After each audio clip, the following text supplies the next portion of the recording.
Hello and welcome along to the latest Forza Italian football podcast. It's been a busy weekend of Serie A action and finally a long Serie A season has come to an end. It was an eventful last day after a really eventful season. I'm Conor Clancy and joining me to discuss round 38 of action is Vieri Capretta. Vieri, welcome along. Ciao everybody. And also joining us for the second week in a row is Vito Doria. Vito, welcome back. Yeah, thanks, Connor. Glad to be here as always. So, guys, normally it's a bit of a tough decision to work out where to start these podcasts, but there's absolutely no question this week because Francesco Totti. Oh, Crotone, come on. It's not. Come on, Vieri. Don't ruin the links. Francesco Totti called time on his Roma career. That deserves precedence over everything else, and he's getting it. So I guess to kickstart the podcast tonight, guys, I suppose we'll just go through our personal favorite Francesco Totti moments. Vieri, do you want to get the ball rolling? Well, obviously, as a Roma fan, you could think of a huge amount of moments, but I'm not a Roma fan. Unfortunately, but I am Italian. Secret there. I am Italian, and so my highlight has to be that penalty against Australia in 2006, and generally just winning that World Cup because it is really something special for, I imagine, for the players, but for the nation as a whole. I've never seen Italians celebrate in the same way, so that's definitely my personal highlight. But there's so many, it's impossible to really pick one. Yeah, Vito, do you have any specific ones that you want to mention? Well, for the Azzurri, as Vieri pointed out, the obvious one would have to be that penalty against the Socceroos in 2006, being come under pressure. And it just came natural to just strike the ball right past Mark Schwarzer. But at club level, we're talking about the season before the World Cup, 2005-2006, and Roma beats Inter 3-2 from memory. And one of the goals was a Totti goal where he picked up the ball in his own half, bet about two defenders, and Materazzi didn't really pressure him properly, so he was still dribbling the ball into towards the penalty area. And just before he got to the semicircle outside of the penalty area, he just chips the ball over. Not sure if it was Francesco Totti or Julio Cesar at the time. I think it might have been Cesar, but it was a magnificent chip over him. And just to see that solo run plus his typical cucchiaio, I think, to me, that's a goal that represents Totti in a nutshell, just that technical ability as well as the vision. And of course, when you dribble in Serie A, when you dribble against Italian defenses, it's more remarkable than dribbling against other defenses in the world. So that goal for me as a neutral was rather special to see. Yeah, I think I agree with you. That Totti goal he scored against Inter was phenomenal. The chip just wasn't even really on. When he hits it, you're kind of thinking there's no way that's going in. But another one, Vito, I'm sorry to bring this up. Another personal favourite was that volley he scored against Sampdoria, where the ball, he's on the edge of the box out way on the left and he has no angle at all. I saw a still taken from the moment he hits it, and you can see that there's just no part of the goal that's open, but somehow he manages to get it, keep it low, and it just curls into the far bottom corner. Fantastic goal. Vieri, do you want to jump in with any more? Well, I think the last one was probably unreal. I was thinking today about how many farewell moments we've seen in football. I'm thinking about obviously the ones I've lived in recent years. I'm thinking about the last match of Javier Zanetti, the last match of Paolo Maldini, the last match of Alessandro Del Piero, just to stay in Serie A. But you could go on to John Terry, very recent, Philip Lahm and Xabi Alonso. Obviously Alonso being a different case because he's not played all his career in the same place, but Lahm has. Gerrard. And I can't think of anyone that just about gets to that level of Totti, everybody crying, himself crying, his family, just such a whole city around him. So that's got to be a highlight because, as some commentators were saying in Italy, that's got to count more than a lot of trophies. The emotions of that moment just the Curva Sud, the whole Olimpico, everybody agreeing, the whole nation and probably the world agreeing on the fact he's been incredible for football, for Rome as a city, for Italy, and everyone acknowledged it. Himself saying, I don't want to grow up, but I have to now. Feels like every other footballer was more ready for it. Totti just wasn't, because football is his life. And what he's been for football is just incredible. So you have to think that having those emotions, that thankfulness from the crowd has got to count for something.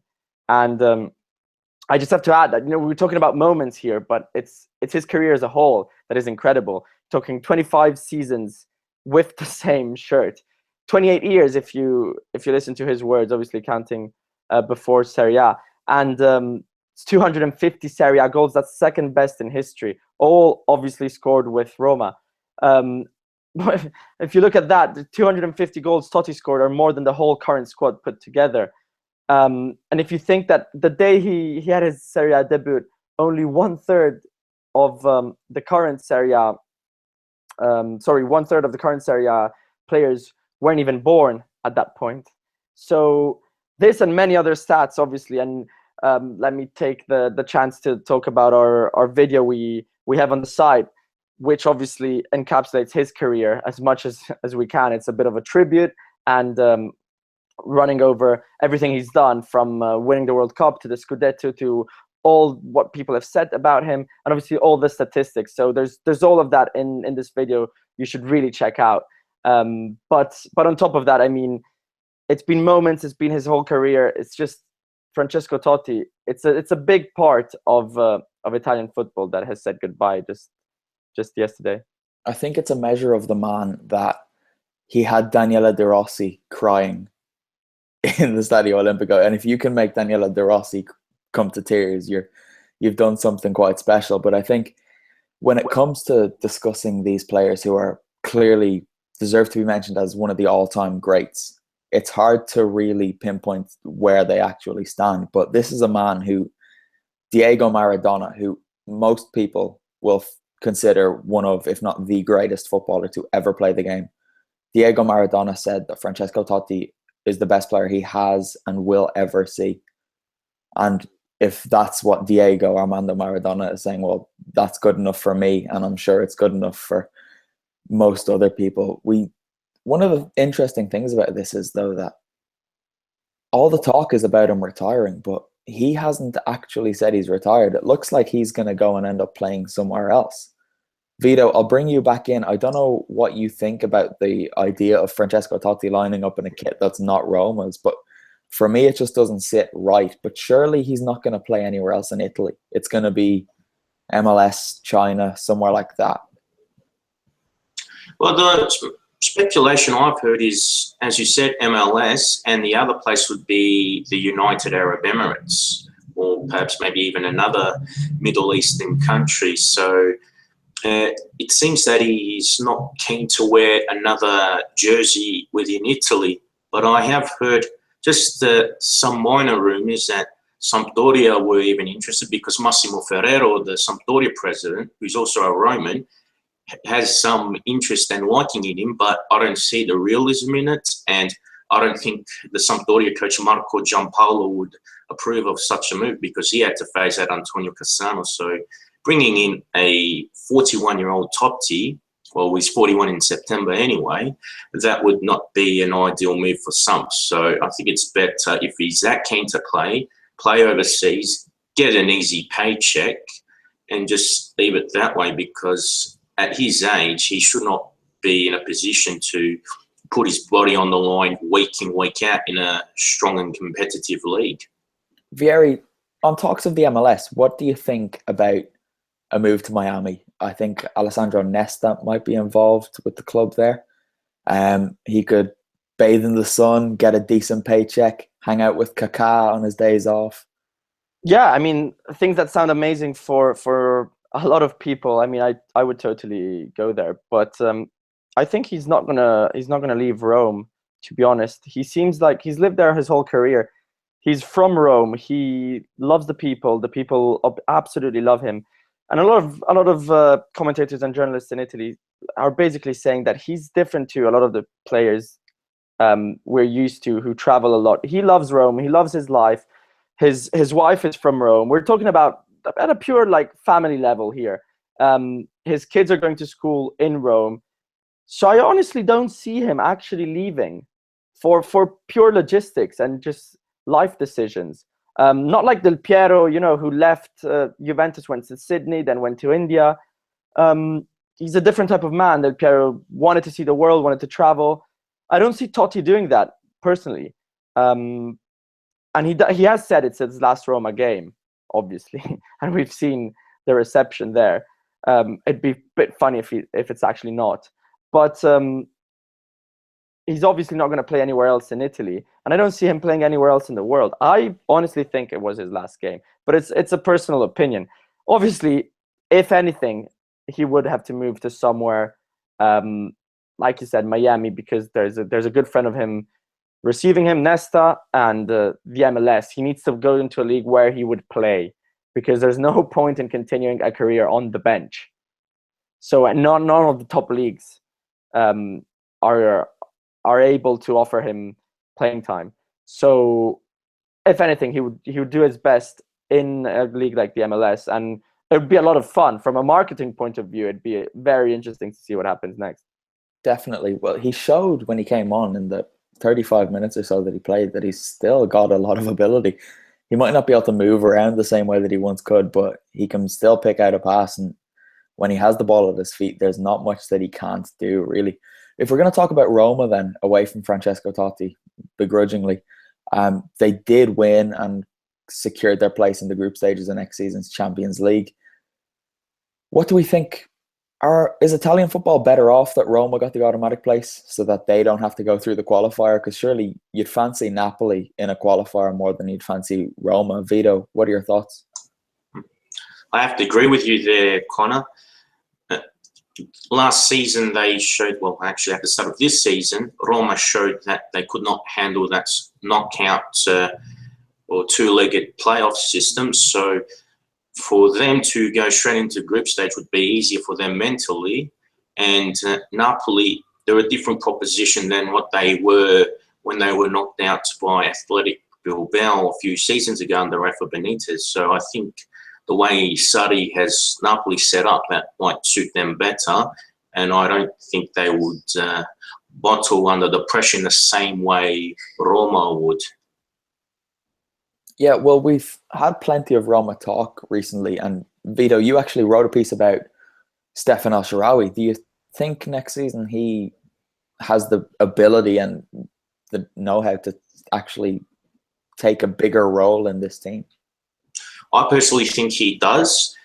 Unfortunately, after that phenomenal 2012-2013 season with AC Milan, he had injuries, and then he had that spell at Monaco on loan, which was uneventful. So if he can get his body right, and depending on who takes over as Roma coach next season, I think a player of El-Shaarawy's speed, talent, and also goal-scoring ability, I think he can be very decisive, and he can be a great contributor for the Giallorossi. But it's really up to his body, number one, and number two, it also depends on how the next coach sets up the team as well, because I wouldn't like to see El-Shaarawy wasted out of position, because he needs to be in goal-scoring positions. Yeah, when he's on form, he's a really exciting player to watch. Just his form seems to drift in and out of being good and bad a bit too often, but I guess that's a symptom of not playing every week. As we said, we have had plenty of Roma stuff up on the site, so head over to ForzaItalianFootball.com and have a read of that. We've got two tribute pieces of sorts to Francesco Totti. As we said, Vito has done a piece on El-Shaarawy, and as Vieri touched on, there's an excellent video, probably the best video we've had on the YouTube channel. To be fair to Vieri and Nick, they did a great job on Francesco Totti. It's emotional. You might end up crying about as much as Francesco Totti, Daniele De Rossi, and Alessandro Florenzi did over the weekend. But the team that were left to suffer because of Roma's win were Napoli, who, well, they were Napoli again, and they absolutely pumped Sampdoria, Vieri, or Vito, I'm sorry to say it. But if we're looking ahead to next season, Vieri, where do Napoli need to strengthen to have a real challenge in the Champions League and even for the Scudetto? Well, it's so difficult because when you see them play, they're a perfect orchestra, mechanism. Everything works as it is. It's almost like if you touch something and change something, you have no idea what way it could go. So I think in terms of buying new players, obviously everyone's hoping that the young ones develop mentally, physically, tactically into better players, more consistent, more ready for big games. But I think from a purely positional point of view, maybe the fullbacks there could be done a little bit, and definitely in goal, just because Pepe Reina just lost a bit of his ability from the best times. Although he's an absolutely charismatic leader, that Napoli, if Napoli let go of Reina, they'll probably, lose something there, even if not on the pitch, off the pitch for sure. So that's where I would intervene in the transfer window on some defenders. I'd say fullbacks and maybe on a goalkeeper. But up front, what can you change there? It's almost impossible. Obviously, if you were to bring in in attack, it's almost impossible to change something. In midfield, Hamsik has to stay. The other two, I don't think you can buy anyone who's better than the current ones, really, with Napoli's budget. Obviously, if you tell me, buy someone like Toni Kroos or Modric or even Iniesta, I'll tell you, all right, well, then you're making the team better, but it's useless to say. It's so obvious. But, someone like Zielinski, with the extra experience of this season, could turn up to be one of the best midfielders in Europe in no time. So I think just Napoli need to hold on to what they've got, and all the contract renewals, the last one being Dries Mertens, are going in that direction. And then, they can only do better from where they're at now and probably challenge for the Scudetto next season. One of the things about that midfield is that between Alan, Jorginho, Diawara and Zielinski, as you said, they all seem not happy, but they will settle with not playing every week because they know they will get enough games over the course of the season, and they just seem so motivated under Maurizio Sarri, and that says a lot about his coaching skills and man management, really. But as you said, going forward, they're ridiculous. They are so good, and they showed that again at the weekend. Lorenzo Insigne and Dries Mertens in particular, that Insigne goal was sensational. Vito, I'm sure you were watching. Those goals, I must admit, they were fantastic strikes. We've said so for the season on the podcast that Napoli play excellent football, but if we could analyse each goal, well, the Mertens one, okay, Vasco Regini gifted him, a weak clearance, but still the shot by Mertens was fantastic. And Insigne's goal, he just turned on the accelerator, just went full speed ahead on the left wing, and that chip over Christian Pugioni was sublime. Saw him off his own, and that was beautiful.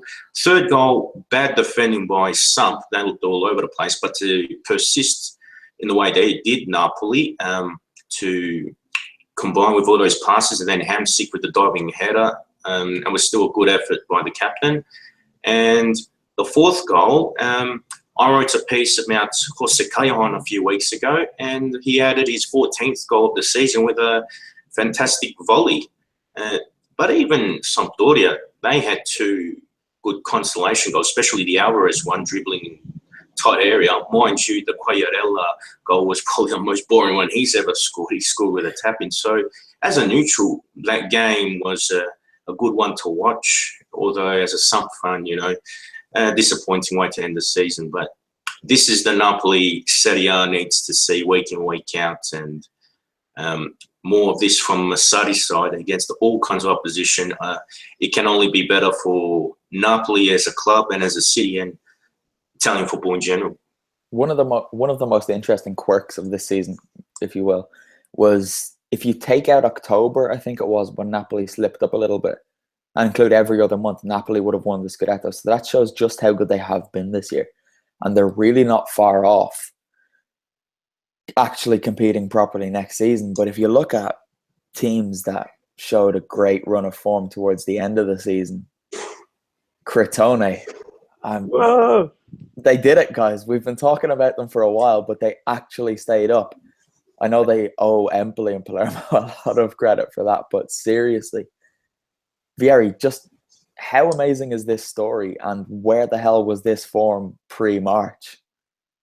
Well, I'm going to start off with saying that it's absolutely unbelievable. For me, it's almost on the same level as Leicester winning the Premier League.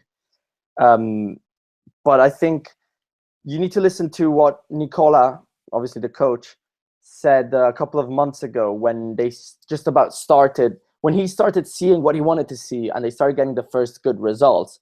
He basically said that you need time to adapt to Serie A. The jump from Serie B to Serie A is a lot bigger than what people think. And a lot of teams usually spend a lot on the transfer window, or at least bring in a lot of new players. But Crotone essentially kept the same bulk as Serie B. Pescara did the same. A lot of teams have done the same in the past seasons. Carpi, Frosinone from last year, they all got relegated. You know, the only team that stayed up that I can think more or less kept the same team is the Sassuolo a couple of years back. But Crotone did that, obviously bringing in Falcinelli and Trotta up front, who were, you know, for them, big names in the transfer window, but they didn't change much. And bear in mind, they didn't even have a home ground for the first 3, I think, home games. They had to play in Pescara. So basically, they were almost sure to be relegated. And it seemed that way until, you know, the very last game. Think about the past month. Empoli, obviously, they were 11 points ahead and then lost it all. But they, in this time in which they lost all these points to Crotone, they also won at the San Siro against Milan and in Florence against Fiorentina. Like, imagine if they hadn't done these 2 results, which, you know, for Empoli are unreal. I mean, Fiorentina and Milan haven't had their best seasons, I'll give you that. But, you know, definitely unexpected wins. So on top of that, you know, Crotone still managed to avoid relegation. On touching a bit on what the other coach, Martuscello, Empoli's coach, said, it is true that all the media and all the fans, me and myself included, everybody wanted Crotone to stay up. And he basically said after the final game that his players were just not good enough to handle the pressure. He said himself wasn't good enough to handle the pressure because a whole country was almost against them. And that obviously is not very nice for Empoli, because it's not like they've done anything bad.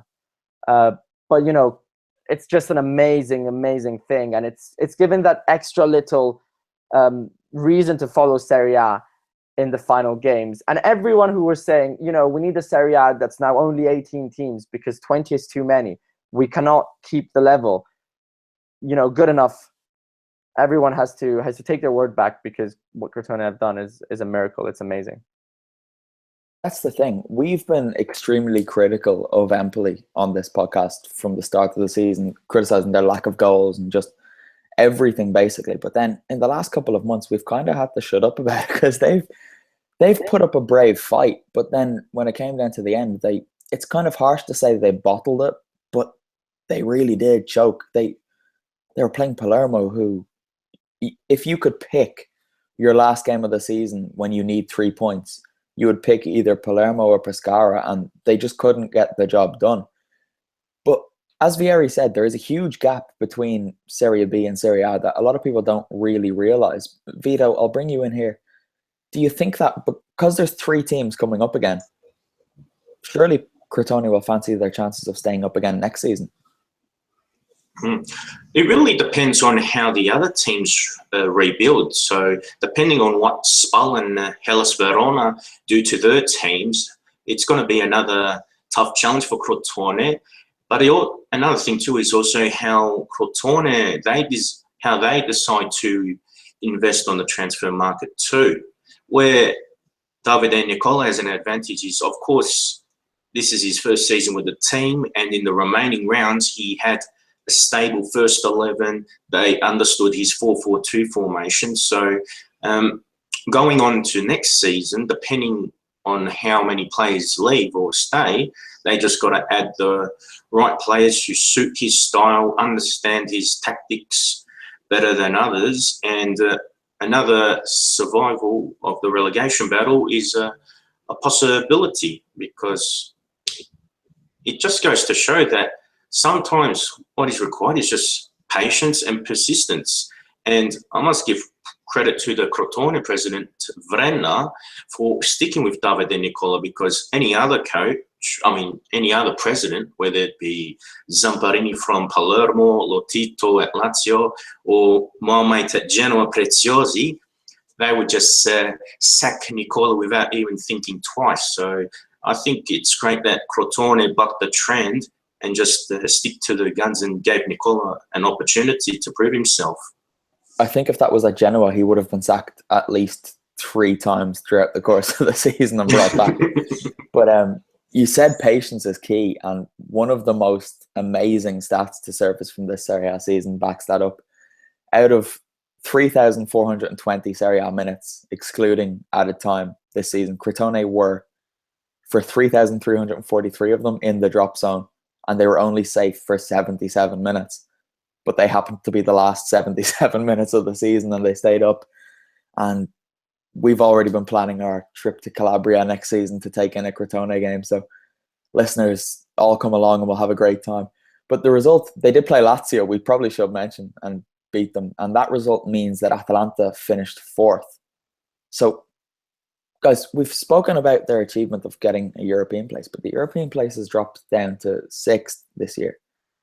Vieri, just how big of an achievement is it for a club the size of Atalanta, who don't spend money? They just focus on their young players all the time and inevitably sell them off. How big of an achievement is it for them to be the best of the rest once you take out the top 3? It's unbelievable. It's almost on the same level as Crotone avoiding relegation, and it's on the same level as Leicester winning the Premier League. No, but jokes aside, they have the best youth sector in Italy, and everyone knows that. Everyone who follows Italian football a little bit knows that Atalanta do fantastically well with the youth. Usually they sell them earlier than what they've done with these 3 or 4 that have come up this season. And you have Gasperini, who put them all in the same game against Napoli, winning that game. And then from then on, it's just been a complete, perfect season, really, with El Papu dragging along all the youngsters, and fantastic player, both on and off the pitch. And you just cannot not like Atalanta. The way they've played, that intensity, just always aggressive football, always trying to win. If you think about the last 2 or 3 games, Atalanta, they had already conquered Europe. You would have thought in any other season they probably would have let go a little bit.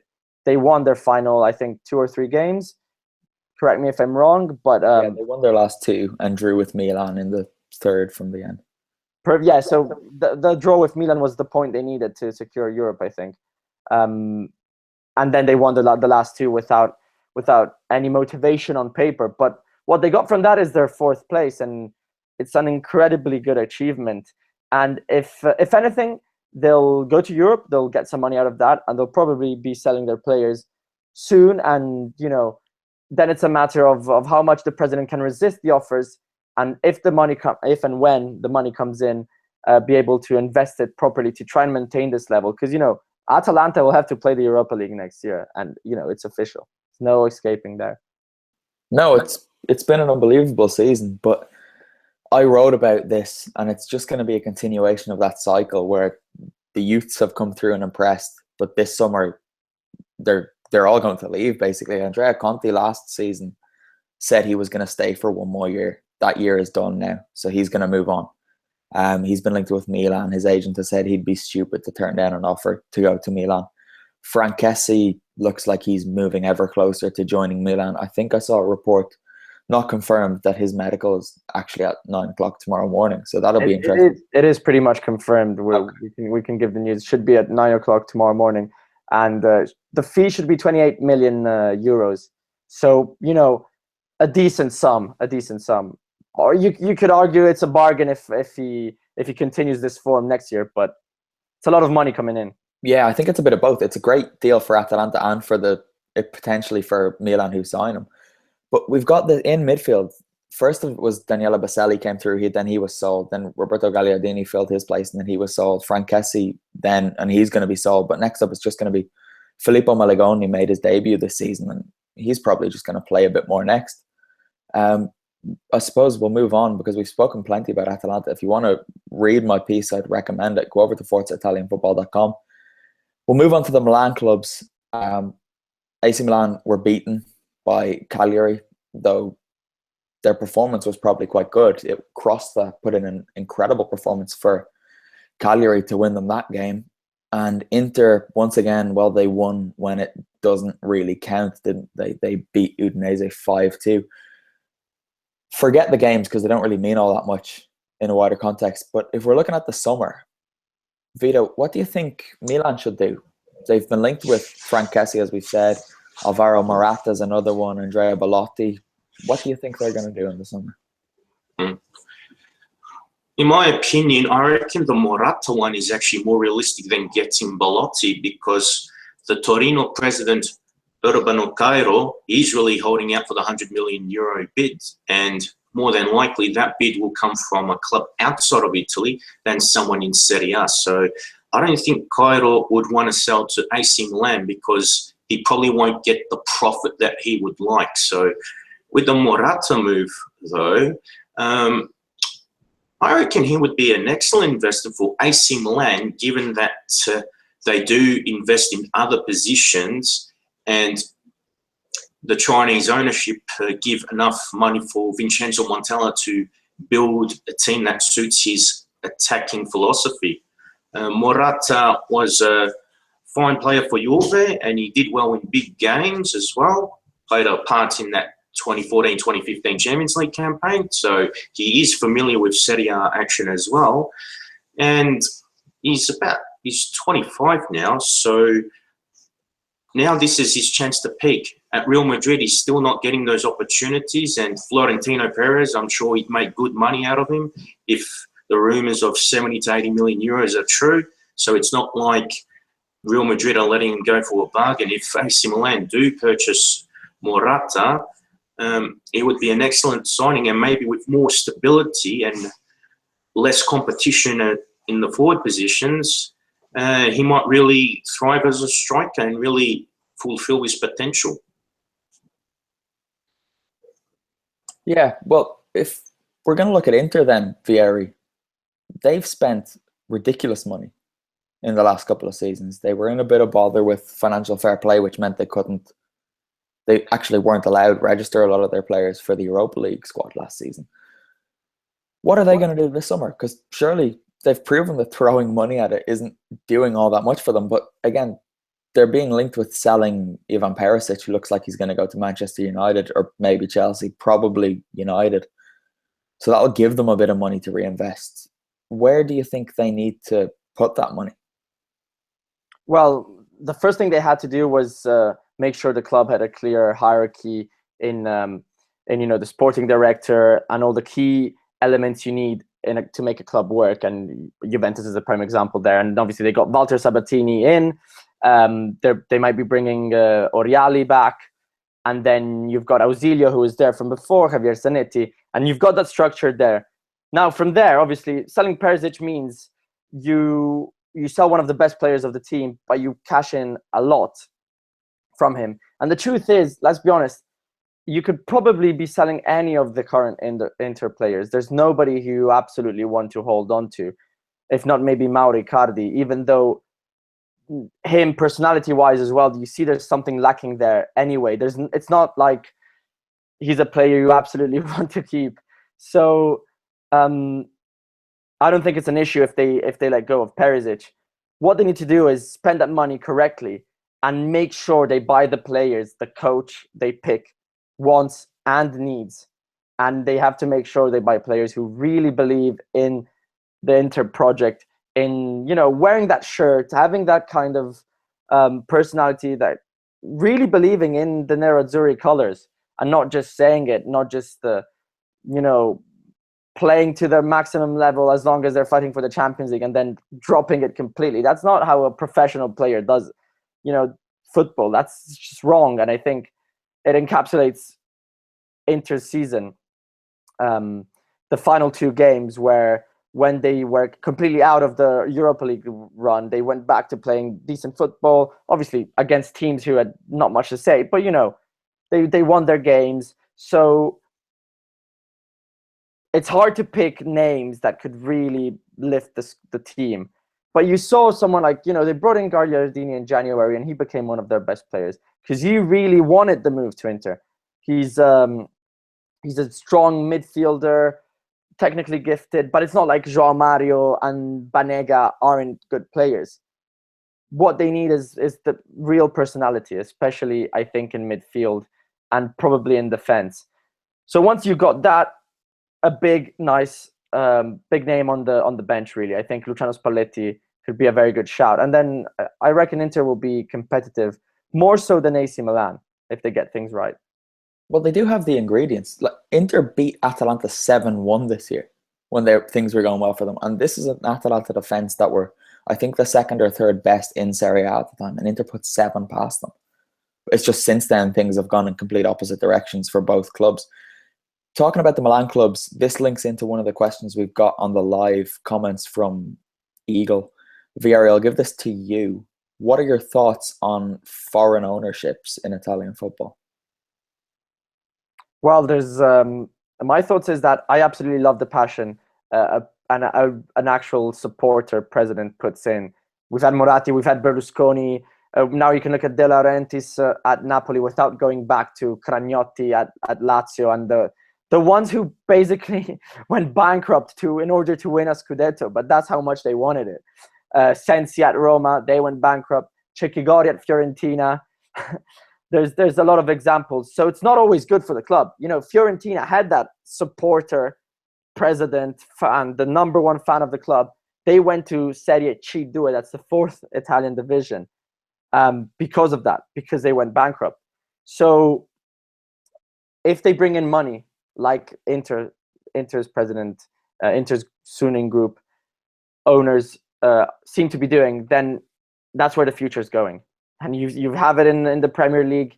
You have it in with Paris Saint-Germain.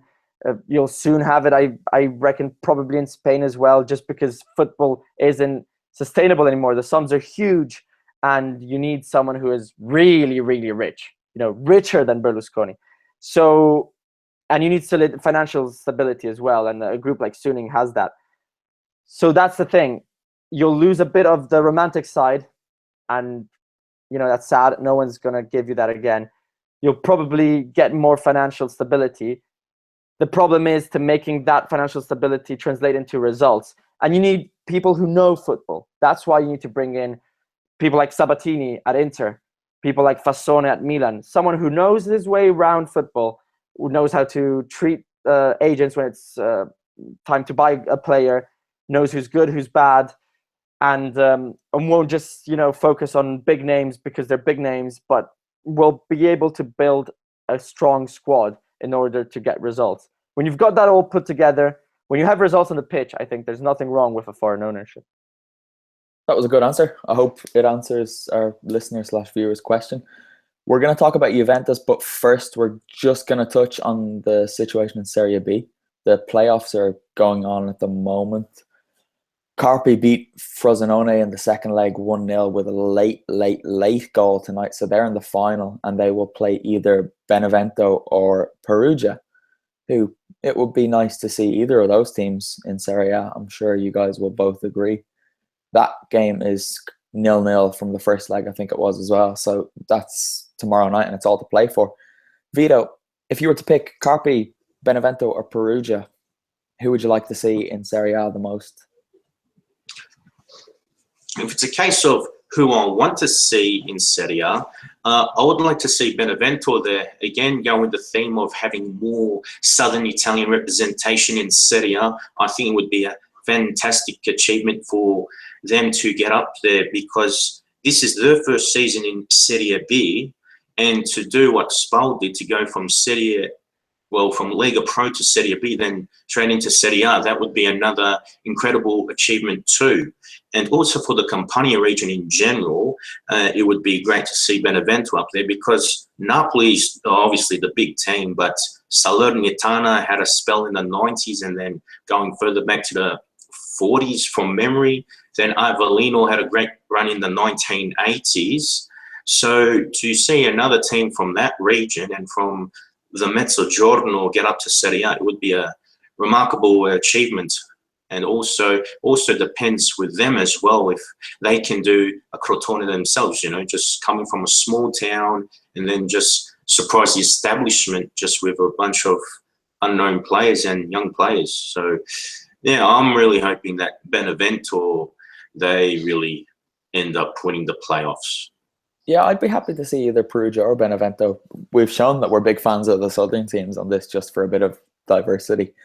But Perugia wouldn't be bad either. And if you want to know more about that, head over to ForzaItalianFootball.com, where Marco Jackson has written a brilliant piece on Perugia's rise, and he looked at them. But I should correct myself, actually. Benevento are 1-0 up from the first leg. So at the moment, anyway, touch wood, it's looking like it's going to be Benevento against Carpi in the final. Right, then, Juventus, they beat Bologna with a last-minute goal. It was... Vieri, you might be able to pronounce this guy's first name for me. Moise Keane? Is that all right? Should be more like Kane, I think. Something in between Keane and Ken. Right. But I've heard people say Ken and I've heard people say Keane. I'm going to go with Keane. It's just the Irish in me. Correct me if I'm wrong, listeners. Call me stupid. I'll accept it. But he was actually the first player born in the 2000s to score in Serie A, and the youngest Serie A goal scorer by default for about 24 hours until Pietro Pellegrini popped up against Roma, who was born in 2001. So that was unfortunate. But Juventus got their win. We've spoken to death about them in a Serie A context this year. They are obviously head and shoulders above everyone else. We analysed them quite a bit of depth last week after they won the Scudetto. So looking ahead briefly to the Champions League final. Not too much, because we will have a super special Champions League final preview podcast coming out on Thursday, guys, so look out for that. But Vieri, Juventus are going to win, aren't they? Well, I've been saying it for a while.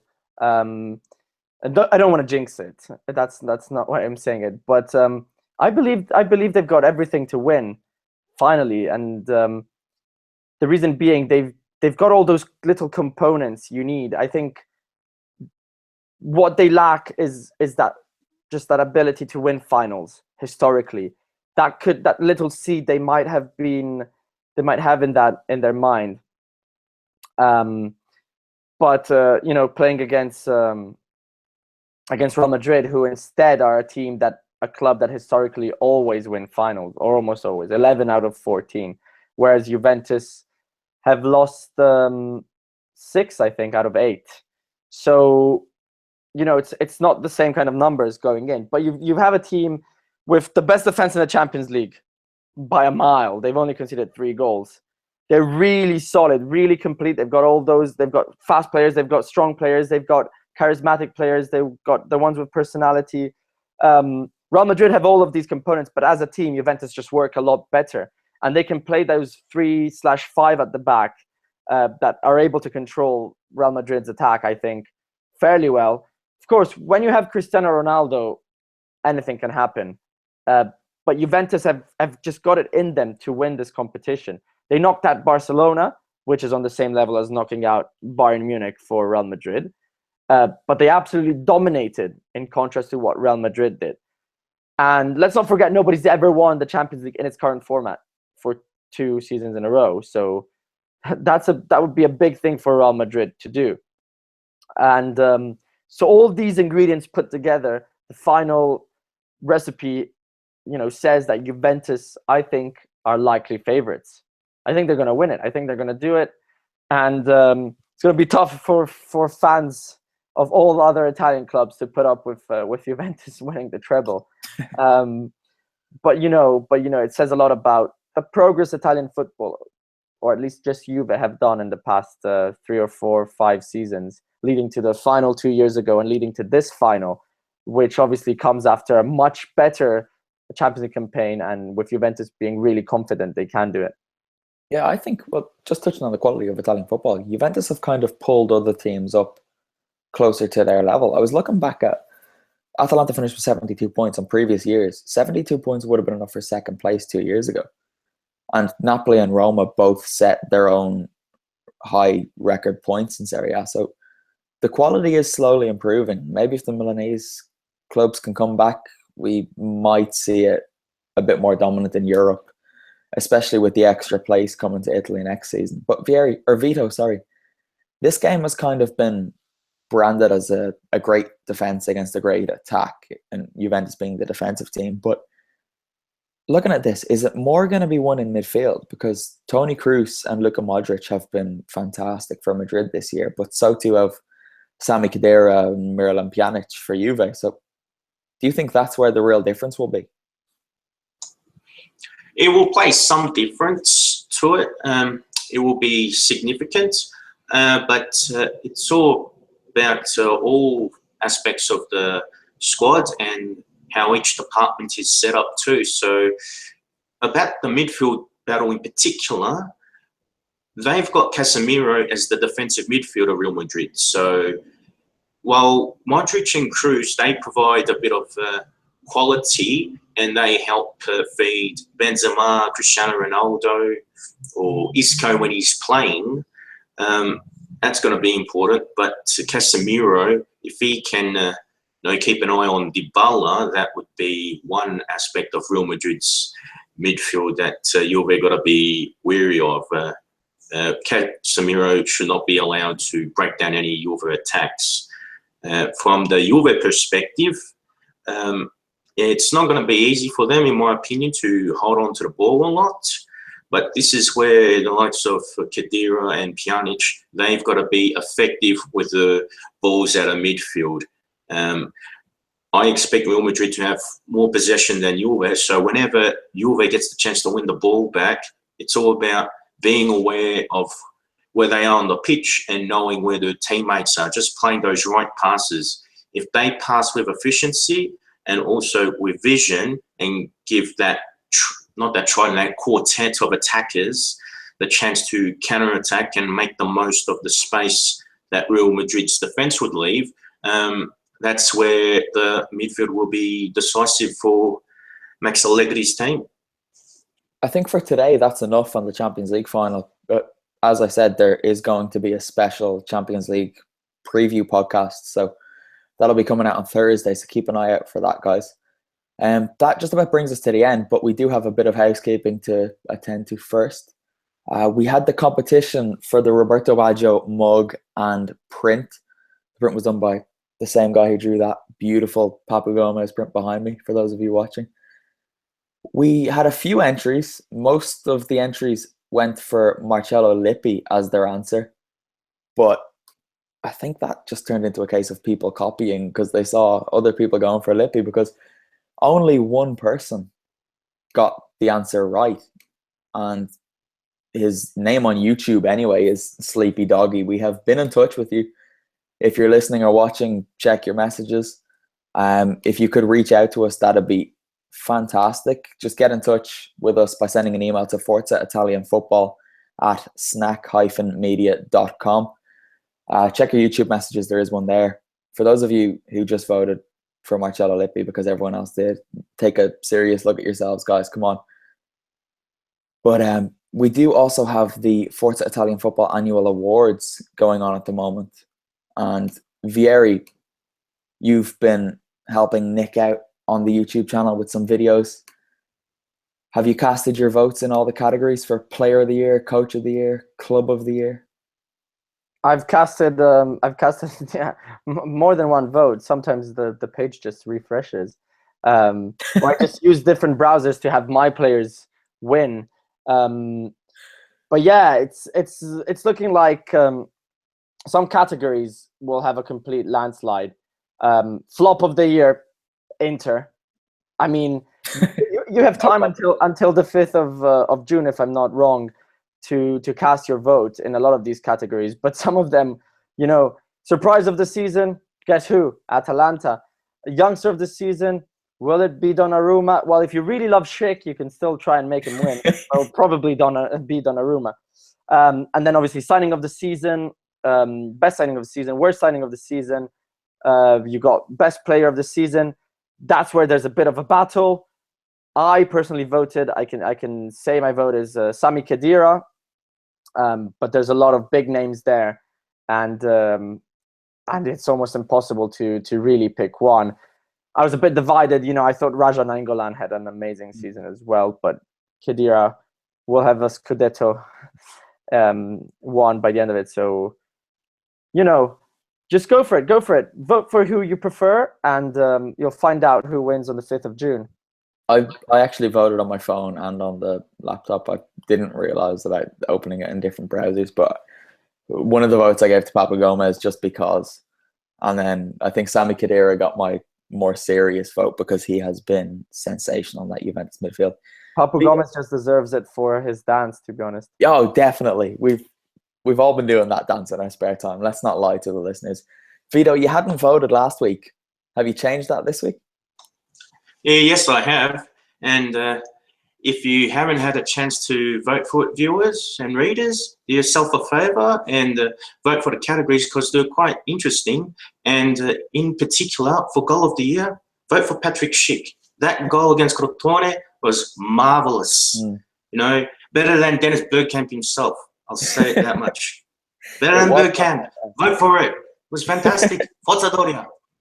On our little spreadsheet where we were putting that up, I put "this is the right answer" in brackets beside it and then forgot to vote for it because I'm an idiot. But anyway, if you like the stuff we're doing on the podcast, the website, the videos, which have been bloody brilliant, so hats off to Nick and Vieri for those, you can help us out a little bit going over to patreon.com/Forza Italian Football. A few of you have. We've had another couple in the last week or two, so thank you very much. It does help. We do really appreciate it, and we love you more than anyone else. We will be adding some even more bonuses over the summer. There's probably going to be some extra content for those of you who sign up, so make sure you get over there and do that. Look out for the special preview Champions League podcast on Thursday. We'll be back again with our Serie A season review this time next week. Maybe a little bit earlier. We were held up this week because of me. But yeah, tune in for that. But other than that, I suppose follow us on social media, Facebook and Instagram at Forza Italian Football. We're on Twitter at Serie A FFC. I'm on Twitter at Concalcio. I'm on Facebook at Conor Clancy. Vieri, social media shout out. Yeah, well, follow me on Twitter at Vieri Capretta. That's just my name and my surname. Nothing special, nothing like Concalcio. But yeah, do keep an eye on all our content, and any comment or stuff. Let us know what you think about all our various. You'll have a lot of team of the seasons coming out very soon, and yeah, we want to know what you think. What you think about the last Serie A season as well. Vito, quick social media wrap up from you. Yeah, you can follow me on my Facebook fan page. So that's just under my name, Vito Doria. Otherwise, you can follow me on Twitter, and my Twitter handle is at Vito C. Doria. All right, we're all heading off to Calabria to celebrate, but until next week, there's not really much for me to say except ciao for now.